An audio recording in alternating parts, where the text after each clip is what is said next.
qaali waxaad tidhaahdaa qarnigeenna maanta dadka qaar xun baa jiray qalbigaaga yay duman qabiilkaad ka dhalatay qaraababa ha sheegtee qofka qarriban ee baasqarka yuusan kaa ridin qabu yeel naftaado qaararka jirkaagana ha ka qaadin qaymaha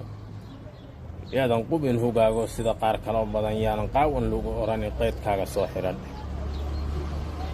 qayladu ma fiicnay qaldameerlayaan noqoni una yeela hadalkaaga qowsaarnimadu waa dhibi qolfoof madhan ha noqonin qalinkaaga qaado qayd qur-aanka eebbo la qushuuc qiraacado qaadir laguma caasiye ha qalleen salaado ha qawidin naftaado ha ku qadin qiyaamaha qaadir laguma caasiye ha qalleen